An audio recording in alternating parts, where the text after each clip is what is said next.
Hey, welcome to the event show. Today's conversation is inspired by an experience of a friend who, okay, let me start here. Picture this.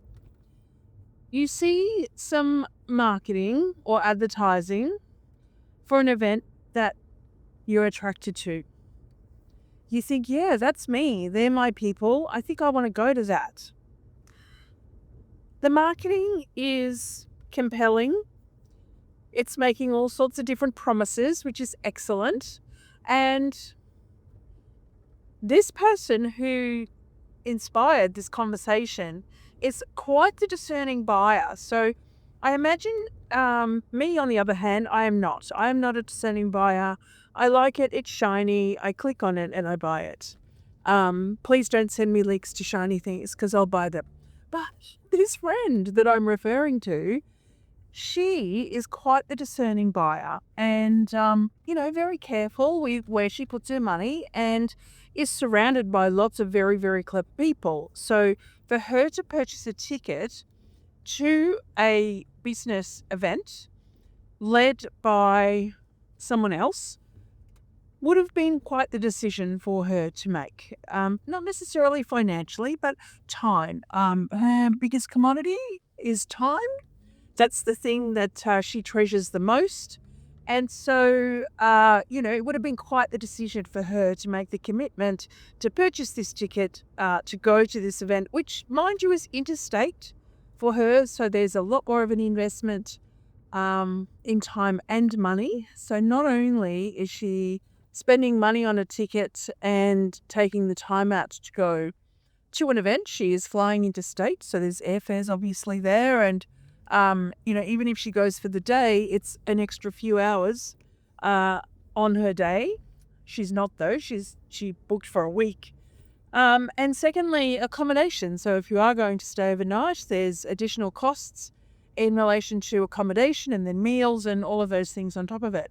Now, picture this. You are my friend and you've been watching this marketing come, and so you have then decided that you're going to go to this event. Yes, I will invest. I'll invest the money and the time. I'm really keen to go. I like what they're saying. I like the people that they're attracting, and I'm in. 6 weeks later, or maybe even less, you start to see some more promotion for the event, except now they're offering 2-for-1s. They're publicly offering 2-for-1 tickets. Now, this boils my blood because this has happened to me. It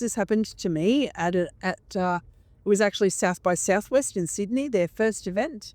I bought a ticket. I bought a music ticket because you could buy tickets for different streams. And I bought a music ticket expecting to be able to get into all the music events. And clearly they couldn't sell enough tickets on that first round. And so they did what we call papered the room. So they gave away tickets. And what they did though is they didn't give away regular tickets or cheap tickets or just music or technology or film tickets. They gave away platinum tickets, which was access to everything and priority access to everything.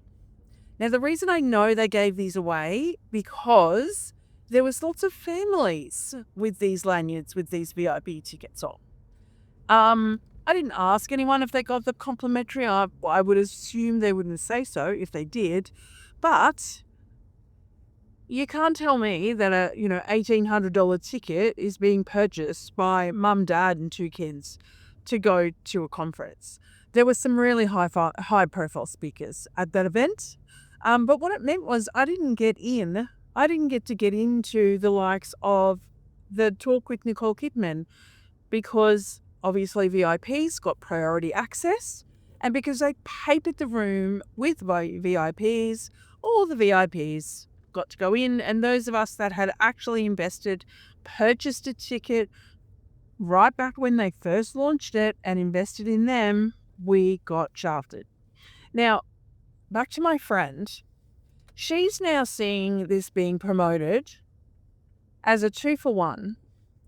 And she reaches out to the event owner to offer some suggestions on how they may have better promoted and sold tickets. They're clearly struggling to sell their tickets.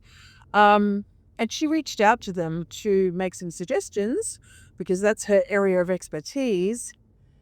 And would you believe she's essentially been shut out? The person who owns the event got angry, responded negatively, told my friend that she knows what she's doing. She hasn't done anything unethical. And additionally, we don't want your kind of person at our event. So here's your money back. Please don't come. Now, that would be fine if it was a local event, but it's not. It's an interstate event. So she has paid for airfares and accommodation that are now invalid. She can't get a refund on them. So now she has to come interstate for nothing. Or, I don't think she can even change the dates on them, which really stinks. But the behavior of this person really stinks. And so what I want to talk to you about is how else you might be able to do this, because the reality is sometimes it is hard to sell tickets and the experience for the audience won't be the same if there's not very many people in the room. So I'd like to acknowledge that sometimes you do need to fill the room because you've made a promise that, there's going to be this high energy or this big rah-rah or, we're going to gather 300 people together and we're going to give you the best experience of your life. If you can't sell 300 tickets, well, then you can't deliver on that promise. So you need to fill the room with 300 people. Here's what we used to do. So as I said before, it's a term used in the music industry is called papering the room. That is giving away tickets to a show that maybe hasn't sold as well as you'd hoped. And we've all been to concerts that are only half full and they feel awful, right? We feel bad for the performer. We're not getting the vibe that we expected. You can't put a show on unless they change the layout of the room, which is pretty hard to do in a stadium or a 1,000 person venue. It's pretty hard to change the layout of the room. If there's 10 of you standing in an empty room listening to a band on stage, that doesn't feel great. You're not getting the full experience. So it's advantageous to your experience to fill the room. So what we used to do back then is we would think about what groups could we donate tickets to. So what groups would benefit greatly from this experience that we could give complimentary tickets to that no one was going to be upset about. Now, think about, for example, parents of kids in hospital, donating them to people to raffle off, donating them to charitable organizations like the Carers Foundation to give out to their carers. Like, there's ways that you could distribute the tickets that most people are not going to be upset about because you've done it in a social enterprising kind of way. Now, there's a couple of rules to doing this. Number one is you have to choose your audience very carefully. Like if it's school kids or people like that, you've got to choose your audience very carefully and make sure that they're the right audience to enhance the experience of the people that have bought the ticket. Secondly, you need to make sure they're going to come, because when you get something for free, we all know we sometimes don't take advantage of that free ticket. So you have to be very clear with the audience that you give it to that the expectation is that they will come. So if you give a community group 100 tickets to a concert, those 100 seats need to be filled. 100 seats to a charitable event. If you've got 5 tables left over at your charity fundraiser, it's advantageous to give those tickets away because those people will bring money with them to, buy the raffle tickets and all that kind of thing. But still, same thing, there is the 90% of the room have paid $180 a ticket to be there. So rule number 2 is you can't tell anybody you've got this ticket for free. If somebody asks you, did you get your ticket for free? Obviously, we don't want you to lie. We don't expect you to lie. You could tell them that you got it for free, but don't walk around going, hey, look at me. I got a free ticket. How good is that? And so did 99 of my friends. That is what pisses people off. That's the thing that really, annoys the full price ticket holder. And, typically we all know what happens. We all know that tickets get given away. VIP tickets get given away. There's always, well, not always, but most of the time there's, 10, 20, 30 tickets held for the promoter, 10, 20, 30 tickets held for the venue, that kind of thing. So there's always tickets held. So we know people always get into events and conferences and that kind of thing for free. Now, back to my friend who's had this experience with this. This is a retreat that she's having this experience with. This person doesn't need to publicly go out to market and say 2 for 1. So like me and my South by Southwest experience, what South by Southwest should have done is come to me and said, we're going to upgrade you to VIP. We know you've only paid for a one-stream music ticket, but we're going to give you the ultimate ticket and make you a VIP. Secondly, they should have papered the room with the individual stream tickets, not VIPs, unless they truly were VIPs.